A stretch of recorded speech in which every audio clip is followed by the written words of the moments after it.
Bismillahirrahmanirrahim. Assalamualaikum warahmatullahi wabarakatuh. Waalaikumsalam warahmatullahi Alhamdulillahirrahmanirrahim. Wa bihi wabarakatuh. nasta'inu ala umuri din fadin. Asyhadu an la ilaha illallah wahdahu la syarikalah wa asyhadu anna Muhammadan abduhu wa rasuluhu la nabiyya ba'du. Amma ba'du.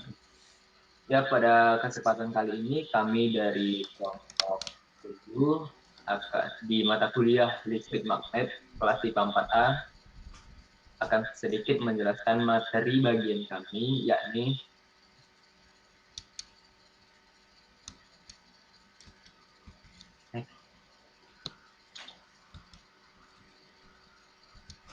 materinya rangkaian AC, rangkaian listrik arus AC.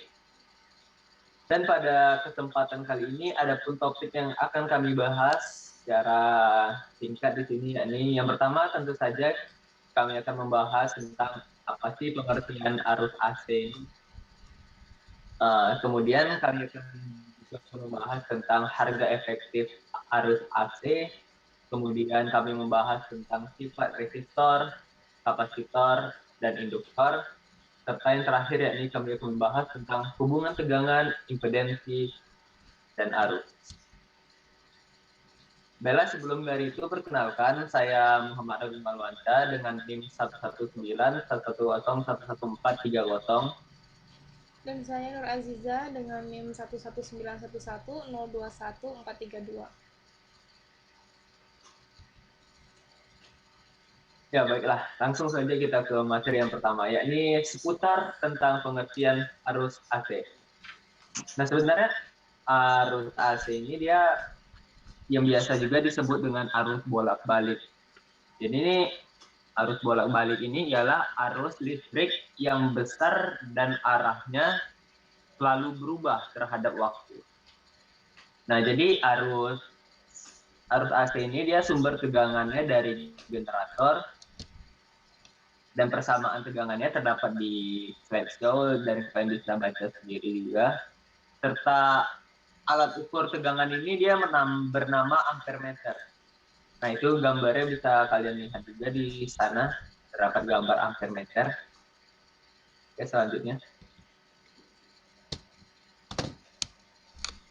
Nah, kemudian harga efektif rangkaian arus AC.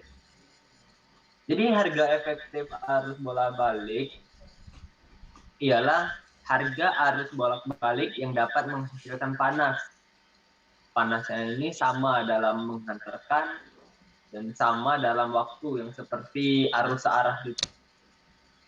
Jadi besaran kuat arus dan tegangan efektif itu masing-masing ya seperti yang ada di PowerPoint juga yang tertera rumusnya di sana.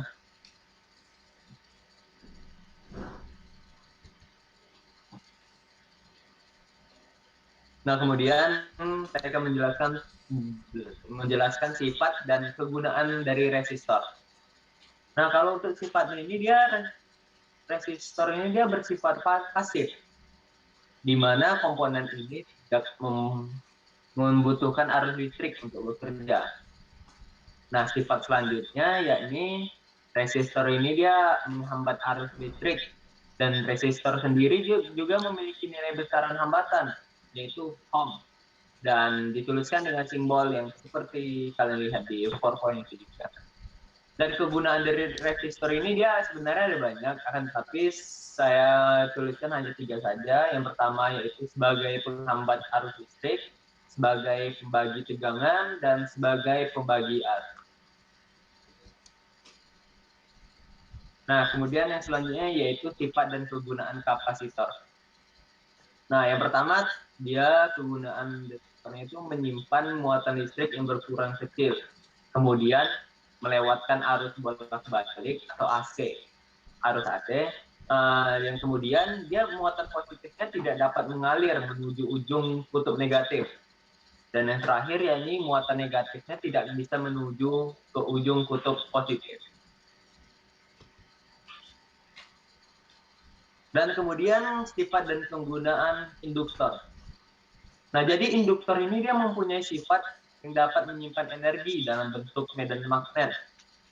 Jadi jika induktor dipasang arus konstan atau arus DC, maka tegangan yang sama dengan nol, sehingga induktor bertindak sebagai rangkaian hubungan sikat atau short circuit. Selanjutnya akan dijelaskan oleh rekan saya. Baiklah, selanjutnya saya akan menjelaskan mengenai hubungan impedansi, tegangan, dan arus bolak-balik. Impedansi yaitu hambatan atau reaktansi pada rangkaian arus bolak-balik. Hambatan pada resistor dinamakan reaktansi resistantif yang disimbolkan dengan XR. Kemudian pada kapasitor dinamakan reaktansi kapasitif atau XC, dan pada induktor dinamakan reaktansi induktif atau XL. Besarnya masing-masing hambatan tersebut dapat dilihat di PowerPoint.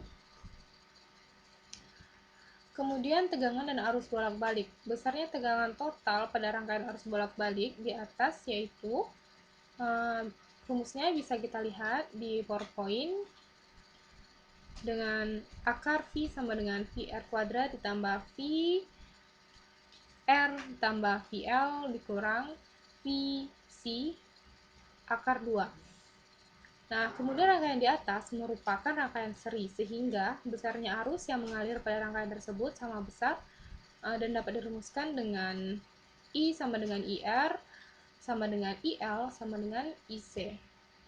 Kemudian hubungannya yaitu secara sistematis hubungan hambatan, tegangan, dan arus AC sama dengan pada arus DC berlaku hukum Ohm. Dan rumusnya tertera pada PowerPoint.